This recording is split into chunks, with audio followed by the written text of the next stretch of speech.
Drawing রুমে পড়তে বসে আছি আমি, আর আমাকে পড়ানোর দায়িত্ব পেয়েছেন আয়ান ভাইয়ার উপর। কারণ সামনে আমার পরীক্ষা, তাই আয়ান ভাইয়া নিজ দায়িত্বে দাদি থেকে আমার পড়ার দায়িত্ব নিয়েছেন উনি। কিন্তু আমার কি আর পড়ার মনোযোগ বসে নাকি?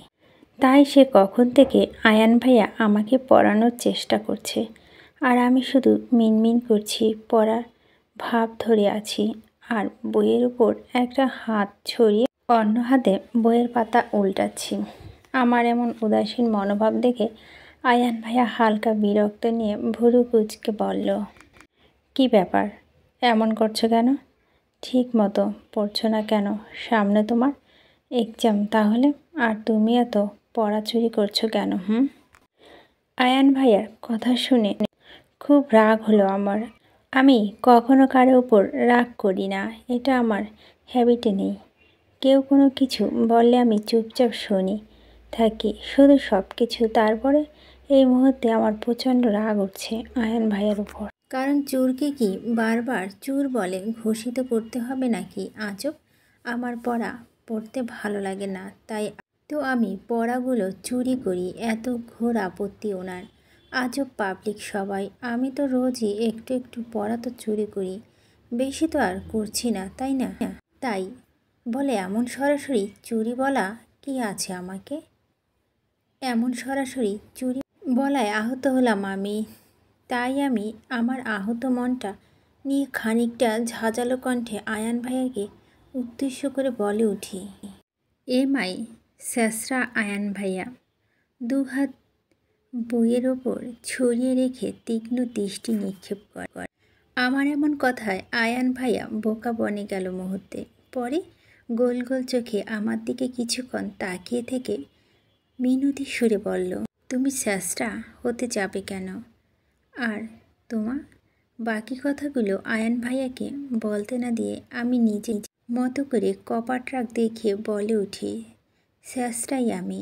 তুমি তো আমাকে বললে পড়া চুরির মাধ্যমে। যাও, এটা বলার সাথে সাথে আমার পড়া মুরসিম করবে। তাই আজ থেকে আগামী 3 দিন আমি আর কোনো পড়া পড়ব না, ব্যাস। এই নিয়ে আমি কোনো কথা শুনতেও চাই না। কথাগুলো বলে একটা প্রকার নিচের রুমে দিকে ছুটে পালাতে চাইলাম আমি, কিন্তু সেই সুযোগ আর পাওয়া হলো না আমার। তার আগে আয়ান ভাই আমার হাত শক্ত করে চেপে ধরে নিজের কাছে এনে বসা। তারপর ভুরু কুঁচকে বলল, মায়াবাসী, তুমি হৃদের ধার ধরছ কেন? হৃদের ভাষাভাষী হচ্ছ কবে থেকে? হৃদের বলি বলতে শিখে গেছো তুমি? আয়ান ভাইয়ের কথা নড়ে চড়ে বসলাম আমি, আর কৌতূহলের দৃষ্টিতে তাকিয়ে থেকে ভাবতে লাগলাম, কি এমন করেছি আমি যে উনি হৃদ ভাষাভাষী হয়ে যাচ্ছি? তাই নিজের কৌতূহল মেটাতে আয়ান ভাইয়াকে কনফিউজড হয়ে প্রশ্ন করে বলে উঠি, কি ধার্য হয়েছে আমার ওনার সাথে কথা বলা? আচ্ছা, আমার কি উনি নামক কোনো সমস্যা হচ্ছে? মানে আমার কি ভয়ঙ্কর টাইপের কোনো অবনতি ঘটেছে ওনার সাথে থেকে? বলো না আয়ান ভাইয়া। আমার কথায় আয়ান ভাইয়া কিছুক্ষণ আমার দিকে তাকিয়ে থেকে আমার হাত দুটো শক্ত করে ধরে স্বাভাবিকভাবে বলে উঠে, অবনতি তো ঘটেছে তোমার। তুমি হৃদের বলি বলতে শিখে গেছো, যেটা বিশাল বড় অবনতি তোমার আমার জন্য। আমি চাই না তোমার জন্য হৃদের কোনো কিছু আসুক, তাই তুমি আর হৃদ এর ভাষাভাষী কিছু বলবে না মায়াবাসী। আয়ান ভাইয়ের কথাগুলো আমি কিছুই বুঝতে না পারায় আমার কনফিউজড হওয়ার লেভেলটা আরও এক ধাপ বেড়ে যায়। তাই নিজেকে কনফিউজডের লেভেলটা বজায় রেখে পুনরায় আয়ান ভাইয়াকে প্রশ্ন করে বসি, ওই নামক কি বলছি সেটা তো বুঝতে পারছি না আমি। আমাকে পরপর প্রশ্ন করতে দেখে হালকা হাসলো আয়ান ভাইয়া, কিন্তু আমি আয়ান ভাইয়ার এই হাসির মানেটা বুঝতে পারলাম না। তাই জিজ্ঞাসু দৃষ্টিতে তাকিয়ে রইলাম তার দিকে, আর সে আমার জিজ্ঞাসু দৃষ্টি মেটাতে স্বাভাবিকভাবে বলে ওঠে, এই যে বললে না তুমি, এই নিয়ে কোনো কথা শুনতে চাই না আমি, ব্যাস। এটাই তোমার বলা হৃদের বলি। কারণ হৃদ এই যে টাইপের কথাগুলো বেশি বলে, আর আজ তুমি বললে এই টাইপের কথা, সেটা তোমার জন্য খুবই বেমানান। কারণ মায়াবাসী মুখে হবে মিষ্টিভাষী কথা, এমন রুটভাষী কথা তো একদমই মানায় না, বুঝলে মায়া পাখি। আয়ান ভাইয়ের কথায় আমি অবাক হয়ে গেলাম মুহূর্তে। কি সুন্দর করে কথা বলে উনি, যেন মুহূর্তে মনকে ছুঁয়ে যেতে পারে। আমার ক্ষেত্রেও তাই হলো। আয়ান ভাইয়ের কথাগুলো হঠাৎ করেই আমার মনকে ছুঁয়ে গেল। তাই এই মনে যোগবস্তা মেটাতে আয়ান ভাইয়াকে অনেকটা আবেগে আপ্লুত হয়ে বলে উঠি, আয়ান ভাইয়া, তোমার কথাগুলো কি সুন্দর, একদম পেটে পুরে রাখার মতো সুন্দর। আমার অনেক ভালো লাগে তোমাকে আর তোমার কথাগুলোকে, জানো তুমি সেটা। ইচ্ছে করে তোমাকে আমার পেটে পুরে রেখে দেই, যাতে পরে তোমার কথা শুনে যেন তোমাকে আর খুঁজতে না হয় আমার, শুধু পেট থেকে বের করে তোমার কথাগুলো শুনতে পারি আমি। আচ্ছা ভাইয়া, তোমাকে কি খাওয়া যাবে গো? কনফিউজড হয়ে আমার কথায় আয়ান ভাইয়া ঠোঁট প্রসারিত করে হালকা শব্দ হেসে ওঠে। পরে আমার হাত দুটো টেনে নিজের কাছে আরও এক ধাপ এগিয়ে গিয়ে আসে। পরে এক হাত আমার গাল আলতো ছুঁয়ে দিয়ে আদুরে সুরে বলে ওঠে, আমার ময়না পাখিতে আমি এতটাই প্রভাবিত যে তার সাথে মিষ্টি কথা ছাড়া কোনো কথাই আসে না আমার মুখে। আর আমি তোমার শুধু পেট নয়, সবটা জুড়ে থাকতে চাই। আমি আমার ময়না পাখি মায়াবাসী হয়ে থাকতে চাই, আর সেটা খুব শীঘ্রই হবে পাখি। আর তো আয়ান ভাইয়া বাকি কথাগুলো শেষ করার আগেই হালকা শব্দ চমকে উঠি আমরা দুজন। শব্দের উৎস সন্ধান ঘাড় ঘুরিয়ে তাকায় ড্রয়িং রুমে মেন দরজার দিকে, যেখানে দাঁড়িয়ে আছে ডলি মির্জা নামক এক কাপড় পরা বিশিষ্ট আপনিটি। তাকে দেখে মুহূর্তে আয়ান ভাইয়ার কথা ভুলে গেলাম আমি। সাথে সাথে মনে পড়ল আপুটির বলা সব কথাগুলো, যে উনি হৃদের সাথে আপুটির গভীর ভালোবাসা চলছে, আর এটি বিয়ে অবধি নিয়ে যেতে চায় আমার ভিলেন স্বামী। কিন্তু আমার জন্য তা করতে পারছে না উনি, আর আমার জন্য উনি আপুটিকে বিয়ে করতে পারছে না। কারণ উনি আমাকে কেন এটা আটকে রেখেছে সেটা তো বুঝতে পারছি না আমি। আচ্ছা, উনি কি আমাকে চুপি চুপি মারার জন্য এখানে বন্দি করে রেখেছে? আল্লাহ, কি সাংঘাতিক ব্যাপার! ভাবা যায় না? ভাবা যায় না। আমাকে এখান থেকে পালাতে হবে, নয়তো উনি নামক প্রাণীটা আমাকে মেরে ফেলবে কোনো রকম থামাথামি ছাড়াই। তাই আমাকে উনি নামক প্রাণীটা থামাতে হলে ডলি আপুর মাধ্যমে। হৃদ কোথায়? ডলি আপুর কথায় আমার ভাবনা ছেদ ঘটল। আমি আপুর দিকে উৎসুক দৃষ্টিতে তাকিয়ে আছি, আর আমাকে এভাবে তাকাতে দেখে হালকা বিরক্ত নিয়ে আমাকে আবার বলে উঠে, হোয়াট, এভাবে তাকিয়ে আছো কেন? আর হৃদ কোথায়, তুমি সেটা বলতে পারবে? ডলি আপুর কথা আমি দ্রুত নিজের মাথা নাড়িয়ে সুমতি জানা, যা অর্থ হলো আমি জানি উনি কোথায় আছে। আমার মাথা নাড়ানো দেখে ডলি আপু মুখে এক চিত্রে হাসি ফুটে ওঠে, আর আপু হাসি দেখে আমারও হাসি ফুটে। কিছু বলতে যাব তার আগে আয়ান ভাইয়া বেশ বিরক্ত নিয়ে ডলি আপুকে অনেকটা রুড গলায় বলে ওঠে, হৃদ নিজের রুমে আছে, গিয়ে দেখে নাও। আর এটা কথা আজকে এভাবে মায়ার সাথে উচ্চস্বরে কথাগুলো বলে, নেক্সট টাইম যাতে এভাবে কথা বলতে না দেখি তোমায় আমি। দেখলে কিন্তু হিতের বিপরীত হতে পারে তোমার জন্য, আর আমি কিন্তু এতই ভালো না, সেটা তুমি ভালো করে জানো। আয়ান ভাইয়ার কথা আমি অবাক হয়ে চোখ বড় বড় করে তাকিয়ে রইলাম ওনার দিকে। উনি কি বলছে কিছুই আমার বোধগম্য হচ্ছে না এই মুহূর্তে। আর না কিছু বুঝতে পারছি। আপু তো আমার সাথে কোনো রুট ব্যবহার করেনি, তাহলে আয়ান ভাই এমন সব কথাগুলো কেন বলছে আপুকে? আমি কিছু বুঝতে না পেরে বোকার মতো করে আয়ান ভাইয়ার দিকে একবার তো ডলি আপুর দিকে বারবার তাকাচ্ছি। আমার এমন তাকানো দেখে ডলি আপু হালকা বিরক্তি নিয়ে আয়ান ভাইয়াকে বলে উঠে, ঠিক আছে আয়ান, তোমার কথাগুলো আমার মাথায় থাকবে। আর হ্যাঁ, ধন্যবাদ হৃদের খবর দেওয়ার জন্য। নাও বাই। বলে কাউকে কিছু বলতে না দিয়ে গট গট করে ওনার হৃদের রুমের দিকে পা বাড়ায়। আর আমরা দুজন ডলি আপু যাওয়ার দিকে তাকিয়ে রইলাম। আমরা তাকানো কিছু জানার উৎসুক থাকলে আয়ান ভাইয়ার তাকানো রয়েছে একরাশ বিরক্ত মাখানো ছাউনি। রাত 12টা কি 12:30 হবে। খানবাড়ি ডাইনিংয়ে রয়েছে নিস্তব্ধতার চাপা একটা পরিবেশ, আর সেই নিস্তব্ধতা বিরাজ করছে হৃদের জন্য। এই মুহূর্তে ডাইনিংয়ে বসে আছে হৃদের দাদা দাদি, হৃদ আর আয়ান। সবাই চুপচাপ খেয়ে যাচ্ছে, কারো মুখে কোনো কথা নেই। হেনা খান দাদি কাচুমাচু করে হৃদকে কিছু বলার জন্য সে কখন থেকে, কিন্তু হৃদের ভয়ে কিছুই বলতে পারছে না। উল্টো নিজের সিটিয়ে যাচ্ছে বারবার ভয়ে। হৃদ তার দাদির মনের অবস্থা বুঝতে পেরে তার কোনো হলদল নেই। সে তা এক মনে নিজের মতো করে চামচ নাড়িয়ে খাবার মুখে দিচ্ছে বারবার। সে এই মুহূর্তে তার খাবার খাওয়ানো ছাড়া আর কোনো কাজ নেই তার। হেনা খান আর চোখে হৃদকে একটা পলক দেখে নিল, পরে নিজেকে শক্ত করে ধারালো গলায় উৎসুকভাবে হৃদকে উদ্দেশ্য করে বলে ওঠে, হৃদ, তোর আর মায়ার ডিভোর্স কাজটা তাড়াতাড়ি সারতে চাই আমি। তুই মায়াকে নিজের বউ মানিস না, অন্য কিছু। তাছাড়া তুই তোর মতো স্বাধীন থাকতে চাস, তাই তোকে তোর স্বাধীনতা দিয়ে দিচ্ছি আমি। তুই শুধু আমার সোনামা থেকে দূরে থাকবি, ব্যাস। হেনা খানের কথায় উপস্থিত বাকি সবাই চমকে উঠল। হৃদের রিয়াকশন ছিল স্বাভাবিক। সে নিজের মতো করে খেয়ে চলছে এক মনে, যেন সে কিছুই শোনেনি, তাকে কেউ কিছু বলেনি। এই মুহূর্তে তার কানে কোনো কথা আসেনি। আর বাকি দুজন মানে আয়ান আর আরাফ খান দাদা হতবাক হয়ে চোখ বড় বড় করে তাকিয়ে আছে হেনা খানের দিকে, কারণ এই মুহূর্তে হেনা খান এমন কিছু বলবে তারা এতটাও আশা করেনি। তাই অবাকের সাথে সাথে হতবাক এবং হয়েছে তারা। তাই একবার হেনা খানের দিকে, আরও একবার হৃদের দিকে তাকাচ্ছে।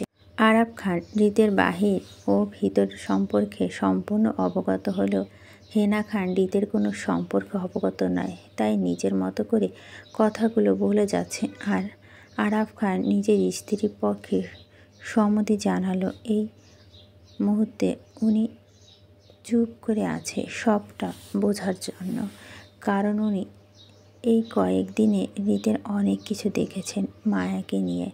তাই আজকে শিওর হওয়ার জন্য বাকিটা দেখতে চাই। তাই নীরব দর্শকের মতো শুধু নিজের চোখটা বুলাচ্ছে। আর আয়ান এই মুহূর্তে এমন কিছু আশা না করলেও হেনা খানকে সমিতি জানাতে তার সাপোর্ট নেয়, কারণ বিষয়টা তাকে আনা মায়াকে নিয়ে। তার মায়াকে চাই, আর সে সুবাদে যে কোনো সময় কথাগুলো বলুক না কেন তার কোনো আপত্তি নেই। তাই আয়ান হৃদের দিকে উৎসুক দৃষ্টিতে তাকিয়ে থাকে উত্তরের আশা। হেনা খান হৃদের কোনো ভাবান্তর না দেখে বিরক্ত নিয়ে কালকাটা ঝাঁঝালো কষ্টে বলে ওঠে, আমি তোকে কিছু বলছি হৃদ, আমার সোনামাকে তোর সাথে দেখতে চাই না। তোর সাথে ওই ডিভোর্স করিয়ে আবার বিয়ে দিতে চাই আমার সোনামার। তাই আমি তোকে তাড়াতাড়ি ডিভোর্স করাতে চাই। আর তোদের ডিভোর্সের কোনো চিন্তা তোকে করতে হবে না, সবটা আয়ান নিজে দেখে নেবে। তুই শুধু সাইন করে দিবি, বুঝেছিস? দাদির কথা এবার কোনো নড়চড় হলো না হৃদের। সে আগের মতো করে অন্ন ভূষণ করছে যাচ্ছে, চামচ নাড়িয়ে নাড়িয়ে শান্ত দৃষ্টিতে। হৃদের এমন ভাব দৃষ্টি দেখে কপাল কুঁচকে এলো আয়ানের। সে ঠিক বুঝতে পারছে না যে হৃদ এভাবে চুপ থাকার মানেটা কী। একবারও হৃদ এর নড়চড় না দেখে তেলে বেগুনে জ্বলে ওঠে হেনা খান।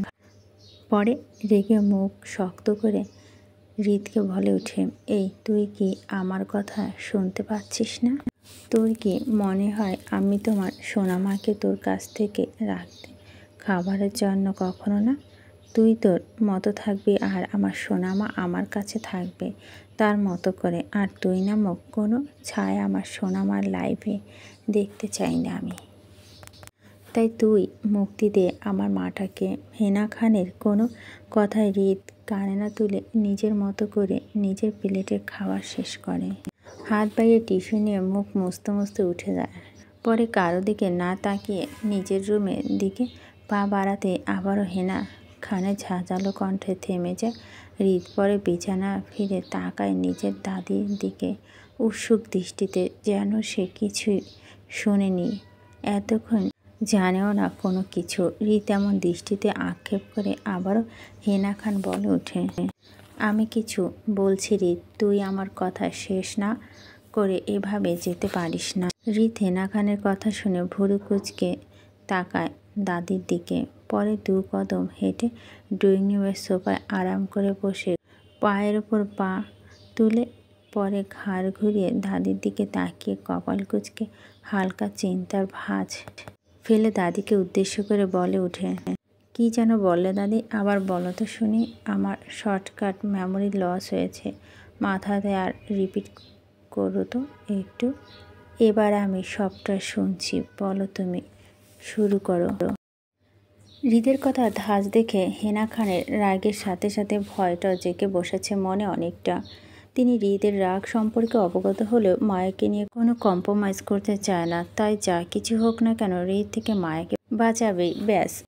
আর সেটা যে করেই হোক। তাই তিনি নিজের চিন্তা ভাবনা পিছনে ফেলে এগিয়ে যায় হৃদের দিকে। পরে হৃদের সামনে দাঁড়িয়ে নিজের সামলিয়ে সোজা সাপটা ভাবে বলে ওঠে, তোর আর মায়ের ডিভোর্স চাই আমার।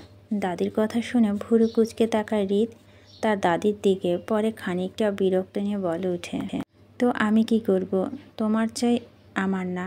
হৃদের এমন কথায় হেনা খান নিজেকে স্বাভাবিক রাখতে না পেরে চিল্লিয়ে বলে ওঠে, তুই কি করবি মানে? তোরই সব কিছু, আর তোর ডিভোর্স চাই না মানে কি?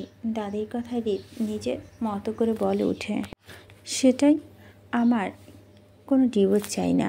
আর তোমার যদি ডিভোর্স চাই তো দাদা ভাইয়ের কাছ থেকে নিয়ে নাও। আমাকে কেন বলছো ডিভোর্সের কথা? আমার কারোর সাথে কোনো রকম ডিভোর্স চাই না। হৃদের এমন বেহালি কথা হেনা খান যেন মুহূর্তে কয়েক গুণ রাগটা বেড়ে যায়, আর সেই রাগের রেশ ধরে ঝাঁঝালো কণ্ঠে হৃদকে উদ্দেশ্য করে বলে ওঠে, তুই কি আমার সাথে মজা করছিস? আমি কেন আমার স্বামী থেকে ডিভোর্স নিতে যাবো? হ্যাঁ, ডিভোর্স নিবি তো তুই। হৃদ আবারও বেহালি পনা বজায় রেখে সোজাসাপটাভাবে নিজের দাদিকে বলে ওঠে, তুমি তোমার স্বামীকে ডিভোর্স দিতে পারবে না তো আমি কেন আমার বউকে ডিভোর্স দেব? যেটা তোমার চাই না সেটা আমাকে কেন জোর করে চাপাচ্ছ? হেনা খান হৃদের কথাগুলো শুনে তেলে বেগুনে জ্বলে ওঠে। পরে খানিকটা ক্ষিপ্ত গলায় কিছু বলার তার আগে পাশ থেকে আয়ান এগিয়ে এসে হৃদের সামনে স্ট্রং হয়ে দাঁড়িয়ে স্বাভাবিকভাবে বলে ওঠে, হৃদ লুক, তোর আর মায়ার সম্পর্কটা সবাই জানে। তুই মায়াকে কিভাবে ট্রিট করিস সেটা সবাই চোখে দেখে, তাই তোদের ডিভোর্স হওয়াটা আবশ্যক। তুই আর ঝামেলা করলে সেটা মেনে নিব না আমি। সো প্লিজ মায়াকে মায়ার মতো থাকতে দে। আয়নের এমন কথায় হৃদের কোনো ভাবান্তর হলো না। সে নিজেই আলসতা ছেড়ে নিজের মতো করে উঠে দাঁড়িয়ে পড়ে আয়ানের সামনে স্ট্রং হয়ে। পরে নিজের দুহাত পকেটে গুছিয়ে স্বাভাবিক কণ্ঠে বলে ওঠে, লুক আয়ান, সম্পর্ক আমার, বউটা আমার, তাই ডিসিশনটাও আমারই হবে। আর আমার বউ কার সাথে কতটা মিশে সবই জানা আমার। আমি আমার সম্পর্ক মানতে না পারলেও আমার বউকে কিন্তু কখনোই আমার অবাধ্য হতে দেইনি। বলে হৃদ আয়ানকে কিছু বলতে না দিয়ে নিজের রুমের দিকে পা বাড়ায়, কিন্তু পিছন থেকে আয়ানের কথাগুলো কানে আসতে হৃদ থামে। পিছন ফিরে তাকায় আয়ান এর দিকে। আয়ান হৃদকে নিজের দিকে তাকাতে দেখে নিজের মতো করে বলে ওঠে, অবাধ্য হয়ে দিসনি, কারণ তুই মায়াকে ভয় দেখিয়ে মেরে বাধ্য করিস। আর সবচেয়ে বড় কথা, মায়া তোর সাথে থাকতে চায় না, তাই তুই মায়াকে ডিভোর্স দে। হৃদ ভুরু কুঁচকে আয়নার দিকে তাকায়, পরে তীক্ষ্ণ দৃষ্টিতে কিছুক্ষণ তাকিয়ে থেকে সোজা সাপটাভাবে বলে ওঠে, অবাধ্য জিনিসটাকে আমি তখনই বাধ্য করি যখন জিনিসটা আমার পছন্দ হয়। আর সেটা যদি বউ হয় তো কোনো কথাই নেই। আর আমার বউকে যদি আমি বাধ্য করি তাহলে তোর পিছনে যথেষ্ট পরিমাণ কারণ আছে, আর অকারণে কিছু করা হয় না আমার। আর হ্যাঁ, আজকে সবাইকে বলছি আমি আমার কোনো ডিভোর্স চাই না। আমার বউকে নিয়ে আমি কি করব তার কৈফিয়ত অবশ্য কাউকে দিব না। আর আয়ান, তোর না বলার কথাগুলো সবটা জানা আমার। আমার বউয়ের পাশে একটা মাছি ঘোরাটাও আমার পছন্দ না। সেখানে যদি আস্ত একটা মানুষকে টলারেট করি আমি, তাহলে তার পিছনে যথেষ্ট কারণ আছে। আর এই আস্ত মানুষটাকে জানিস তো, সেটা তুই আয়ান। তোর সাথে আমার বউয়ের প্রতিটা মোমেন্ট আমার জানা, সাথে তোর ফিলিংসও। তোকে কেন আমার বউয়ের সাথে কথা বলার সুযোগ দিচ্ছি জানিস? কারণ আমার কিছু বোঝার আছে নিজের সাথে, তাই তুই সুযোগ পাচ্ছিস। কিন্তু যখন আমি নিজেকে নিয়ে শিওর হব, তখন তুই কেন? ওর নিজের ভাইকে সহ্য করব না আমি ওর পাশে, তাই আমাকে আমার মতো করে থাকতে দাও। সবটা বুঝে নিতে চাই আমি। হয়তো বউয়ের সাথে সাথে ফ্যামিলিকেও ছাড় দিব না আমি। বলে রিত কাউকে কিছু বলে না দিয়ে গটগট করে নিজের রুমের দিকে পা বাড়া। আর হেনা খান আর আরাব খান হতবাক দৃষ্টিতে তাকিয়ে আছে রিতের যাওয়ার দিকে। কিন্তু আয়ান তাকিয়ে আছে, চোখ মুখ শক্ত করে দুহাত মুষ্টি করে। আর এই মুহূর্তে সব কিছু শেষ করে দিতে ইচ্ছে করছে, তবুও মায়া নামক মেয়েটি তার চাই।